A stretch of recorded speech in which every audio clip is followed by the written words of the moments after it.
청구인 대리인 황영민 변호사입니다. 지금부터 탄핵소추 대리인단의 주장을 정리하여 말씀드리겠습니다. 탄핵소추 사유의 유형별 쟁점 5개 중 첫 번째 비상계엄 선포 행위의 위헌성 쟁점에 대해서는 지난 6차 변론기일에서 그리고 앞서 드렸던 제출 서면에서 이 사건 비상계엄 선포 행위가 헌법 제77조와 계엄법에서 정한 실체적 절차적 요건을 전혀 갖추지 못하였다는 점에 대해서 상세히 말씀드린 바가 있습니다. 오늘 변론기일에서는 나머지 4개 유형별 쟁점과 헌법 위반의 중대성 등에 대한 주장을 요약하여 말씀드리겠습니다. 먼저 제가 국회 침탈 및 무력화 시도의 위법성 쟁점에 관한 주장을 요약하여 말씀드리겠습니다. 목차는 다음과 같습니다. 비상계엄 선포 당시 국회 침탈 행위에 대한 개요입니다. 피청구인은 비상계엄 선포 후 국회 군병력과 경찰 합계 약 2,466명을 투입하여 국회의원들의 출입을 통제하였고 군병력을 국회의사당 본관에 침입시켰습니다. 또한 국회의장 등 주요 정치인에 대한 체포 구금을 지시하였습니다. 이는 단기적으로는 국회 비상계엄 해제 요구 결의를 막고 장기적으로는 국회의 일체 정치활동을 금지할 의도였습니다. 그럼에도 피청구인은 군대와 경찰을 통한 국회 침탈 행위에 대해 질서유지 목적이었다라고 강변하고 있습니다. 그러나 피청구인이 여전히 국회 외곽이 아닌 국회 경내 및 본관에 병력을 투입한 행위의 위헌성을 전혀 인식하지 못하고 있고 아무런 합리적인 이유도 설명하지 못하고 있습니다. 또한 홍장호 국정원 1차장, 여인영 방첩사령관, 조지호 경찰청장의 진술에도 불구하고 국회의장 그리고 여야 정당 대표 등에 대한 체포 구금 계획 자체를 부인하고 있습니다. 먼저 국회의 기능 무력화를 위해 국회 군대를 침입시킨 행위의 위헌 위법성 부분입니다. 첫째, 헌법 제77조 제3항 위반입니다. 헌법 제77조 제3항은 비상계엄 선포 시 정부나 법원의 권한에 관하여만 특별한 조치가 가능하다라고 규정하고 있습니다. 이에 따라 계엄법 제7조 1항도 계엄사령관은 행정사무 그리고 사법사무만 관할하도록 규정하고 있습니다. 즉 1987년 6월 민주항쟁 후에 현행 헌법은 대통령의 국회 해상권을 삭제하였고 비상계엄 선포 시에도 국회의 권한 제한과 침해 조치는 어떠한 경우에도 절대 불가하다는 내용을 명시하였습니다. 결국 피청구인의 군대 투입 행위는 헌법 제77조 제3항을 위반하여 국회 권한을 침해한 위헌적 행위입니다. 둘째, 헌법 제77조 제5항 위반입니다. 헌법 제77조 제5항은 국회 제적의원 과반수가 계엄 해제를 요구할 경우 대통령은 계엄을 해제하여야 한다는 의무를 규정하고 있습니다. 비상계엄은 국민의 기본권을 필연적으로 심각하게 제약하므로 국민의 의사를 대표하는 국회에 국민의 기본권 회복과 헌정질서 파괴 위험을 통제할 권한을 일임한 것입니다. 즉 국회의 계엄 해제 요구권은 대통령의 비상계엄 선포권 행사에 대한 유일한 외부적 통제 수단입니다. 그러나 피청구인은 군 병력과 경찰력으로 국회의원 소집을 물리적으로 봉쇄하고 국회 본관을 침입하였으며 국회의원을 강제로 끌어내려고 하였습니다. 이는 헌법 제77조 제5항을 위반하여 국회 계엄 해제 요구권을 침해한 위헌적 행위입니다. 셋째, 헌법상 기본 원칙 위반입니다. 피청구인이 국회를 봉쇄하고 본관을 침입하고 포고령으로 정치활동을 금지하고 국가비상입법기구를 설치하고자 한 행위는 국민주권주의와 대의민주주의 원칙을 위반한 행위입니다. 또한 피청구인이 비상계엄을 대통령에게 권력을 집중하는 수단, 정치적 반대 세력을 제거하는 수단, 독재를 위한 헌법 파괴 수단으로 악용하여 피청구인에 대한 권력 집중을 도모한 행위는 권력분립의 원칙을 위반한 행위입니다. 마지막으로 피청구인은 외침에 대항하여 국민을 지키기 위해 행사하여야 할 국군 통수권을 지켜야 할 대상에게 행사하였고 국군을 사적 무장단체로 부리며 대다수 선량한 군인들을 군사정변에 가담케 하였습니다. 이는 헌법 제74조 제1항을 위반한 위헌적인 국군 통수권 행사이고 헌법 제5조 2항에 따른 국군의 정치적 중립성을 훼손한 반헌법적 행위라 할 것입니다. 다음으로 국회 봉쇄 행위 등에 대한 피청구인의 주장에 대한 반박 부분입니다. 먼저 군대와 경찰 투입이 질서 유지 목적이었다는 주장에 대해 살펴보겠습니다. 피청구인은 국회에 계엄군을 투입한 것은 발생할지 모르는 소란과 안전사고를 대비한 질서 유지 목적이었다고 주장합니다. 그러나 무엇보다 피청구인은 국회에 대한 계엄군 투입으로 국회 장악을 시도하였습니다. 국회 울타리 외곽의 시민들은 피청구인의 비상계엄 선포에 항의하기 위해 모인 시민들이었고, 피청구인이 위헌적인 비상계엄을 선포하지 않았다면 국회로 모일 필요조차 없었던 사람들이었습니다. 설령 안전사고의 위험이 있었더라도 국회 외곽에서 경찰력으로 안전사고에 대한 통제가 충분히 가능했습니다. 반면 국회 병력을 투입한 시점에 국회는 본연의 기능인 계엄 해제 요구 의결 절차를 준비 중이었을 뿐 본관 내에 어떠한 혼란도 없었습니다. 결국 국회 경내와 본관에 군병력이 질서 유지 목적으로 투입될 어떠한 이유도, 공포탄과 테이저건 사용을 검토할 이유도 전혀 없었습니다. 또한 국회 경내와 본관에 대한 군대 투입은 질서 유지에 대한 국회의 자율권을 침해하는 행위였습니다. 헌법 제64조는 국회 자율권을 보장하고 있고, 국회법에 따라 국회 질서 유지는 국회의장의 권한입니다. 그러나 계엄군은 국회의장의 허가도 받지 않고 국회 경내와 본관에 침입하였고 본회의장 침입까지 시도하였습니다. 이는 헌법과 국회법이 보장한 국회 자율권 중 질서 유지권을 침해한 위헌 위법 행위였습니다. 또한 의원의 회의장 출입을 방해하지 못하도록 규정한 국회법을 위반한 행위였습니다. 결국 피청구인의 주장은 계엄이 선포되면 대통령이 국회 임의로 군대를 침입시키는 행위도 가능하다는 주장에 불과합니다. 그러나 권력분립 원칙에 따른 견제와 균형의 작동과 독립성 보장을 위해 해당 헌법기관의 물리적 공간을 보호하는 것은 매우 중요합니다. 예컨대 비상계엄 선포 시라도 헌법재판소의 요청 또는 허락 없이 헌법재판소 경내에 군병력의 진입은 불가한 것입니다. 헌법기관인 국회 역시 마찬가지입니다. 특히 국회는 대통령의 비상계엄 선포권 행사의 유일한 외부적 통제기관입니다. 이에 비상계엄 선포 시 국회의 자율성, 독립성을 보호하는 것은 평상시보다 더욱 중요하고, 국회의 요청과 협력 없이 군병력을 국회에 투입하는 행위는 절대 있어서는 안 되는 반헌법적 행위입니다. 다음으로 계엄 해제 요구 의결을 막기 위하여 국회를 봉쇄한 것이 아니다라는 피청구인의 주장에 대해 살펴보겠습니다. 피청구인은 국회에 계엄군을 투입한 것은 국회의 계엄 해제 요구 의결을 막기 위한 목적은 아니었다라고 주장합니다. 그러나 피청구인의 주장은 다음과 같은 이유로 전혀 근거가 없습니다. 첫째, 비상계엄 선포 직후 경찰은 국회 외곽을 봉쇄하고 국회의원의 출입을 막았으며 피청구인은 포고령에 따라 국회의원을 체포할 것을 지시하였습니다.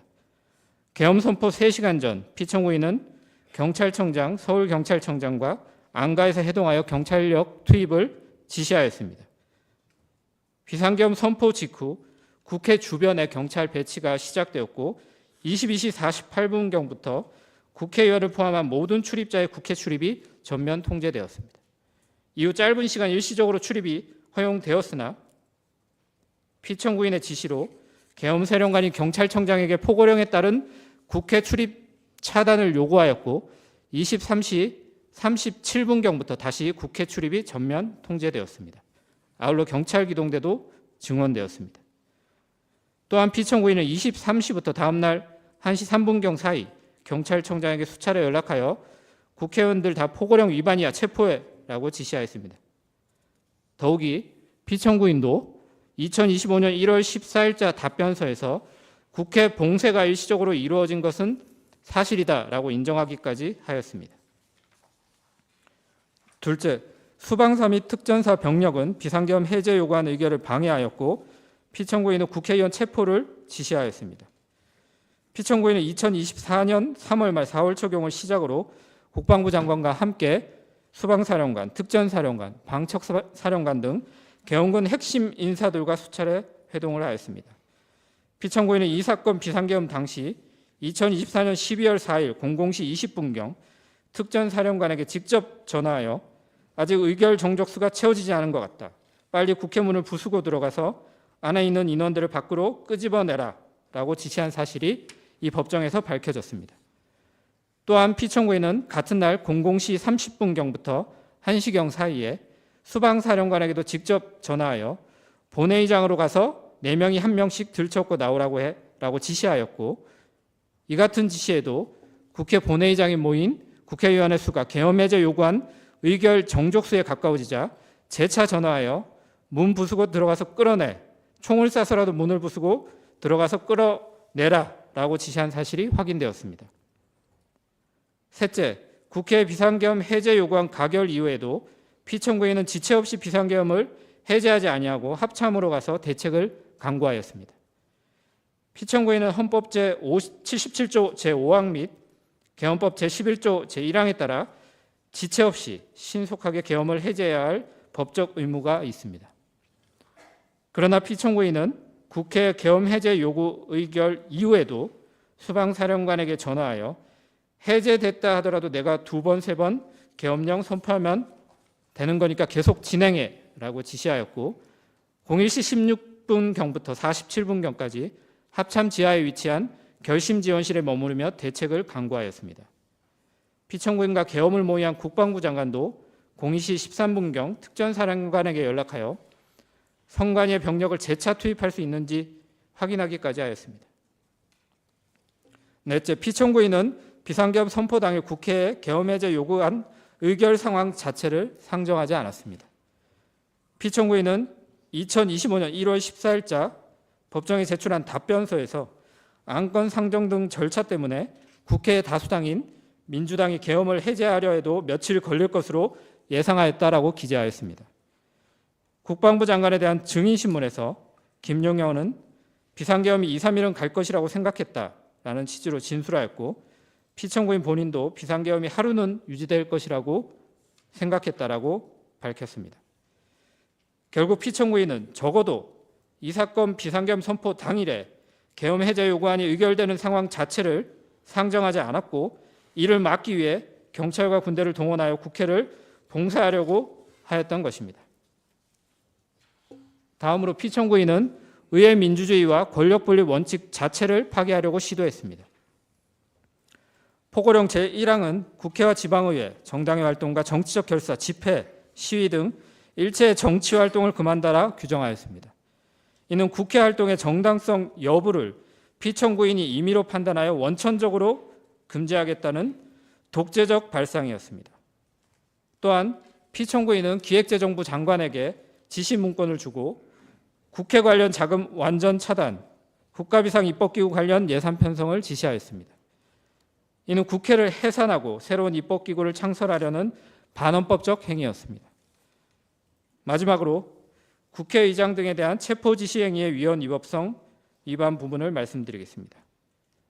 먼저 헌법 제44조 1항은 국회의원의 불체포 특권을 규정하고 있습니다. 또한 계엄법 제13조는 계엄 선포 중인 경우 국회의원은 회기 중이 아니더라도 현행 범인인 경우를 제외하고는 어떠한 경우에도 체포 또는 구금되지 아니하도록 규정하고 있습니다. 즉 헌법에서 정한 일반적인 불체포 특권보다 더욱 강화된 특권을 계엄법에서 인정하고 있습니다.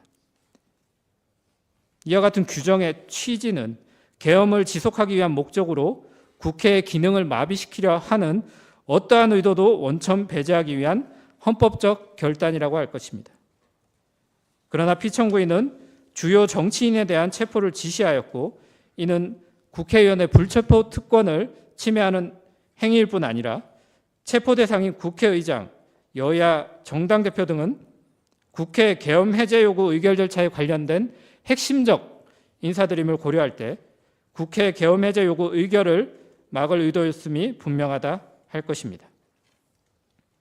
한편 피청구인은 해당 명단자들에 대한 체포 관련 지시는 단순히 요인들에 대한 동정을 살피라는 지시였다는 취지로 주장하고 있습니다.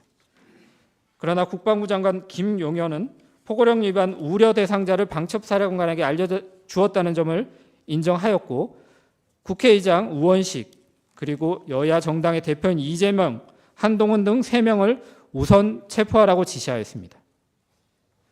또한 포고령 발령 전부터 체포조가 운영되었고 해당 체포조는 계엄해제 요구 의결을 포고령 제1항에서 금지한 정치활동으로 간주하여 체포할 목적이었습니다. 이와 같은 피청구인의 행위는 1980년 5월 17일 비상계엄 전국 확대 상황에서의 신군부 행위와 매우 유사합니다. 1980년 5월 16일 오후 신군부는 미리 검거 대상자 명단을 배포하였고 5월 18일 01시경 모든 정치활동과 정치적 발언을 금지하는 계엄포고 제10호를 발령하였으며 국회의원들의 국회의사당, 정당 당사 출입을 통제하고 검거 대상자로 지목된 여러 국회의원들을 체포하였습니다. 이런 신군부의 만행은 대법원에서는 내란죄로, 헌법재판소에서는 위헌적 행위로 인정되었고 피청구인이 국회의장과 여야 정당 대표 등에 대해 체포 구금을 지시한 행위도 마찬가지로 판단될 것입니다. 결론입니다. 4년 전 미국 국회의사당 난입 사건에 대해 버락 오바마 전 대통령은 역사는 합법적인 선거 결과에 대해 끝도 없이 거짓말을 계속했던 현직 대통령에 의해 선동된 오늘의 폭력을 우리나라에 대한 매우 큰 불명예와 수치의 순간을 기억할 것이다라고 지적하였습니다. 이상과 같이 말씀드린 피청구인의 반헌법적 행위, 특히 국회 계엄 해제 요구를 막고 국회를 실질적으로 해산하려 한 행위는 우리 민주주의 역사상 어쩌면 가장 큰 불명예와 수치의 순간으로, 또한 음모론적 부정선거 의혹에 빠진 피청구 현직 대통령에 의한 폭력의 순간으로 기억될 것입니다. 자, 그러면 지금부터 잠시만 주목해 주시기 바랍니다. 제가 구독자분들을 위해서 선물 하나를 준비했는데요. 제가 항상 여러분들께 드리는 말씀이 있습니다. 뉴스만 평소에 잘 챙겨보셔도 돈이 되고 돈을 벌 수 있다라고 말씀을 드렸는데요. 여러분들은 여기 보시는 삼성전자 뉴스를 보고 어떤 생각이 드세요? 아니면 정치인들의 뉴스, 날씨 뉴스를 보고는 어떤 생각이 드시나요? 그냥 뉴스만 보고 끝내는지, 아니면 이 뉴스를 어떻게 이용할 수 있는지, 이 부분을 고민하고 계시는지를 되물어보고 싶습니다. 그 이유가 뭐냐 하면 제가 지난번에 여러분들께 뭐라고 말씀을 드렸었죠? 지금은 반도체 섹터를 눈여겨보셔야 한다고 말씀드렸습니다. 그리고 나서 이런 썸네일들 뉴스를 통해서 많이 보셨을 겁니다. 반도체 내용이 이슈가 됐을 때 부자들은 어떻게 생각한다? 반도체 관련주들은 뭐가 있는지, 어떤 종목이 가장 좋은지, 어디에 투자해야 돈이 몰리는지 자연스럽게 생각한다고 제가 말씀을 드렸죠. 그 이유가 뭐냐 하면 부자들이 봤을 때는 이슈가 곧 돈으로 이어지고 그 이슈가 나에게 돈을 벌어준다는 경험적 확신이 있기 때문에 부자들은 항상 이런 사회적 이슈를 관심 있게 챙겨본다고 제가 말씀을 드렸습니다. 이번에도 마찬가지인데요. 제가 지난번에 시청자분들과 함께하는 주식으로 수익 내기 이벤트를 진행했었죠. 당연히 100% 무료로 진행을 했었고요. 여기 보시면 아시겠지만 제가 지난번에도 구독이라고 보내주신 모든 시청자분들께 반도체 관련주 중에 가장 크게 급등할 딱 한 종목, 많은 종목도 아니라 한미반도체 한 종목을 여러분들께 추천드렸어요. 그러면서 여기 나와 있는 대로 정확히 얼마에 매수해야 하는지, 그리고 수익률이 어느 정도 나왔을 때 팔아야 하는지를, 이런 부분들까지 여러분들에게 정확히 알려드렸었는데 지금 실제로 어떻게 되었다? 오른쪽을 보시면 아시겠지만 제가 지난번 문자 발송으로 이 한미반도체를 소개해드리고 나서 실제로 이렇게 5배 이상 어마무시한 상승이 나왔습니다. 100만 원만 투자를 했어도 무려 500만 원이 넘는 수익금이 생긴 거죠. 그래서 당시에도 굉장히 많은 분들이 제가 드린 이 한미반도체로 수익을 내실 수가 있으셨을 텐데요. 다시 한번 축하드린다고 말씀을 드리겠고 이번에도 마찬가지입니다. 앞으로도 2024년, 2025년 계속해서 기대해볼 섹터는 AI입니다.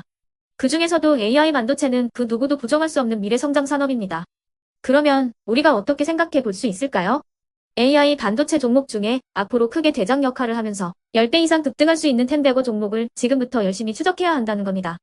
큰 돈을 투자하지 않더라도 월급의 일부분 아주 소액이라도 이 종목을 모아가야 수백 %의 수익률을 손에 쥘 수 있는 것이죠.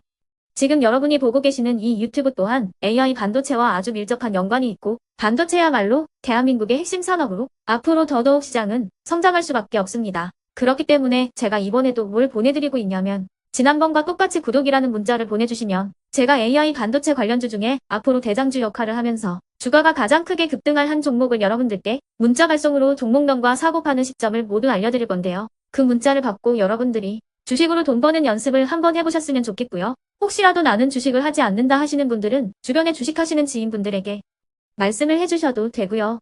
아니면 연세가 있으셔서 투자가 어렵다 하시는 분들은 이 종목을 자녀분들에게 한번 사봐라. 이걸로 한번 수익을 내봐라. 이렇게 조언을 해주실 수도 있는 거겠죠. 그래서 지금 이 영상을 보시는 시청자분들 중에 나도 이번 종목이 좀 궁금하다 하시는 분들은요. 누구나 상관없이 그리고 어느 시간대나 상관없이 부담 없이 010-2514-5930번으로 구독이라는 문자 보내주시면 제가 이번에도 똑같이 무료 추천 급등주 문자를 보내드리겠습니다. 이해되시겠죠? 제 번호 010-2514-5930번으로 구독이라는 문자 보내주시면 여러분들이 직접 이슈를 통해서 돈 버는 연습을 해보실 수가 있는 거고 제가 돈을 받는 것도 아니고 투자를 대신해 드리는 것도 아니기 때문에 부담 없이 신청해 주시면 되는 겁니다. 그리고 수익이 나면 저는 다른 것은 하나도 바라지 않습니다. 제 채널에 구독, 좋아요 한 번씩만 눌러주시라 이렇게 다시 한번 말씀을 드리겠습니다.